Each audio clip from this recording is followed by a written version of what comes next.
Start. અમારી ચેનલમાં આપ સૌનું સ્વાગત છે। ને આજે હું પહોંચી ચૂક્યો છું અમદુપુરા, અમદાવાદનો એરિયો છે। ત્યાં જોઈ શકો છો કેટલો હાઈ એલર્ટ જારી કરવામાં આવ્યું છે, રેડ એલર્ટ પણ જારી કરવામાં આવ્યું છે, કેમ કે અહીંયા આસમાની તૂટી પડે છે। તમે માનો શકો છો કે આ જોઈ શકો છો આખું એરિયો અમદુપુરા વિસ્તાર આખું પાણીથી ગચાગચ ભરાયેલું છે। અને અમદુપુરા એરિયાની અંદર પાણી ભરાઈ ગયું છે। આ રોજાનો મોરો છે, ત્યાં આખું રોડ બંધ થઈ ગયો છે, વાહન ચાલકોને પણ પરેશાની થઈ રહી છે। અહીં જોઈ શકો છો કેટલી કારો પણ બંધ કરી દેવામાં આવી છે અને અમદાવાદની અંદર હાઈ એલર્ટ જારી કરવામાં આવ્યું છે।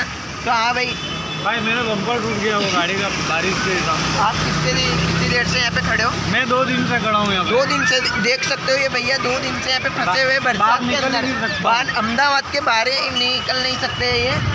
और आप कहाँ से आए हो? मैं गलियाकोट से आया हूँ। गलिया, ओहो देखिए गलियाकोट से यहाँ फंसाए हुए हैं और अभी तक कुछ बाहर निकलने का नहीं है। 2 दिनों से यहाँ पर बरसात आ रही है। વરસાદના કારણે વાહન ચાલકોને બી પણ પરેશાની ઉદ્ભવવામાં આવી છે। તો હા ભાઈ, તો આ તમે ક્યાંથી આવ્યા?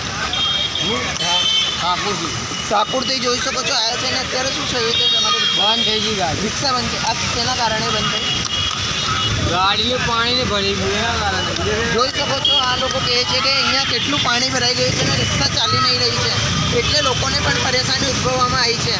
લોકો એક શાહપુર સુધીથી અહીંયા અમદુપુરા વિસ્તારમાં ફસાઈ ગયા છે અને અમદુપુરામાં રેડ એલર્ટ જારી કરવામાં આવ્યું છે। તો એટલું જ અમે બીજા મિત્રોથી પણ વાત કરીશું। અત્યારે અમારી ચેનલને સબસ્ક્રાઈબ કરતા રહો। ચાલ અમદુપુરા વિસ્તારની અંદર આજે હું 5 દિવસની અગવાઈ આપી છે। 5 દિવસની અહીંયા અગવાઈ આપી છે, પણ તમે જોઈ શકો છો બંને રોડ પણ બંધ થઈ ગયા છે। પાણી કેટલું ભરાઈ ગયું છે, લોકોને પણ વાહન ચાલકોને પણ અહીંયા પરેશાની થઈ રહી છે। લોકો વાહનમાંથી ઉતરીને પેદલ હેડવા માંડ્યા અને અહીંયા તમે જોઈ શકો છો કેમ છોકરાઓ પણ તેરતા જ નજર આવે છે તમને। પાણી કેટલું ભરાઈ ગયું છે અને રોડ ઉપર આખું રોડ બંધ જોવાઈ રહ્યું છે।